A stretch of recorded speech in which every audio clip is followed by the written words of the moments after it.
Since I was 16, I've been consuming content all focused around money, finance, and entrepreneurship. I've read everything and watched everything I could get my hands on, from books, videos, documentaries, and not only that, but I've started businesses, I've failed businesses, I've succeeded in business, and therefore over the past 3 years, I've consumed and done quite a lot around entrepreneurship. And over the past 3 years, I've consumed a lot, and it's gotten to the point where every entrepreneurship video I watch is kind of repetitive. There's only a certain amount of content that you can make about the fundamentals, right? And therefore, I thought I would summarize it or conclude it in one video where I'm going to tell you the major points that every single entrepreneurship video is trying to tell you. And I'll condense it down to about 7 minutes long, so stay with me, grab a notepad and pen. The first point is to build a skill set of value that you can sell to people in need. Now, this is really the formula to building wealth. You have value, you have something that someone else wants, and you do an exchange, right? And it almost sounds too good to be true in the sense that that is really it. Build a skill set that you can give to someone that is in need of that skill set. And this can be anything, any industry that you want to go down. Let's say, for example, you want to become a chef, right? You learn the skill set of becoming a chef in a nutritious way,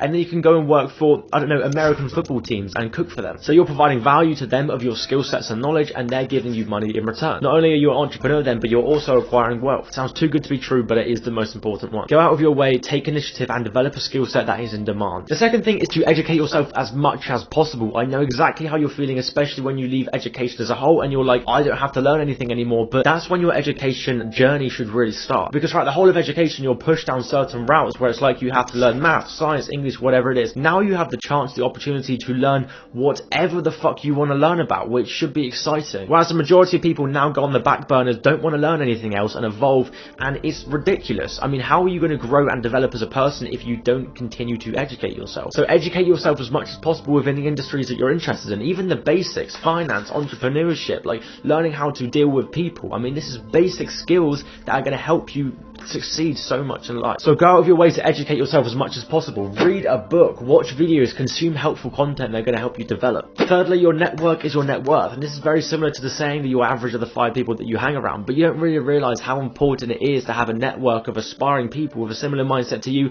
until you actually have a network. So go out of your way to find like-minded people, join groups, join communities, discords of people that are reselling and doing something different to the norm, because I promise you'll find like-minded people, and when you learn how to also deal with people in a positive manner, such as a skill set, you can then really excel yourself. You kind of give yourself a jump start, if you like. Fourthly, take risk. This is literally like the #1 rule of an entrepreneur, is to take risk. That's why most entrepreneurs are entrepreneurs, because they did something that wasn't the norm and actually went their own route. And that's a huge amount of risk in itself, but you have to really consider, and if you don't take risk, then you don't grow. You're still inside your comfort zone. And if you're familiar with the YouTube channel Yes Theory, then you'll know that the whole idea is to seek discomfort, because discomfort enables you to grow and develop, and risk and discomfort are kind of aligned. And although risk and discomfort are different things, they kind of give the same idea. So take risk, because what's the worst that's going to happen, especially if you're young? You can literally start being an entrepreneur when you're 40 years old and still succeed. You have your whole 20s to actually try and fail and try and fail and try and fail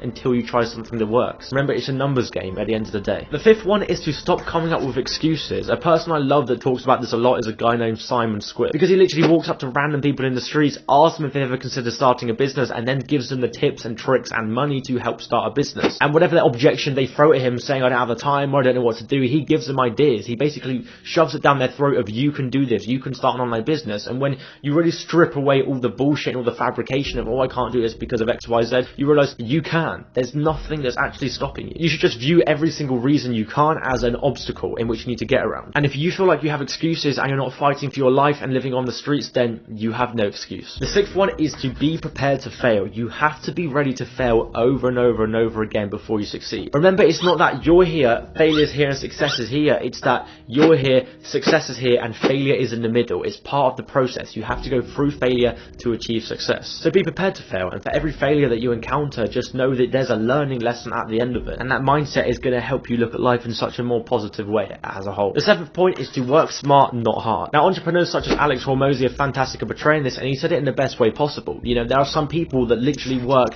20 hours a day, yet don't succeed as much as the people that work 3 hours a day. Because it's not necessarily about the hard work. I always thought it was about the hard work and putting your head down to literally work 20 hours a day to succeed something, but that's quite an old-fashioned way to look at it. It's all about working smart now and using your time and your skills as leverage to get what you want to, and developing the ability to be able to outsource things to other people that are better at doing it than you are, so that you can focus on the important things. because remember, your time is literally your most valuable asset. It's the only asset that is finite around you. If you're not using your time wisely and working smart and not consuming all your time, then you are literally just trading your time for money, and in that case you are no better than someone working a 9 to 5. And the last one is that extraordinary accomplishments come from doing ordinary things for an extraordinary period of time. And this is basically to say that no one has it better than you. Everyone has their little tips and tricks and their unfair advantages, but the people that really succeed in life are the people that just stick to it. They do ordinary things for an extraordinary period of time. It doesn't mean you have to wait till you're 65 until you succeed. It just means that when you try something and then you give up to try something else, you're not actually trying. It's this kind of analogy like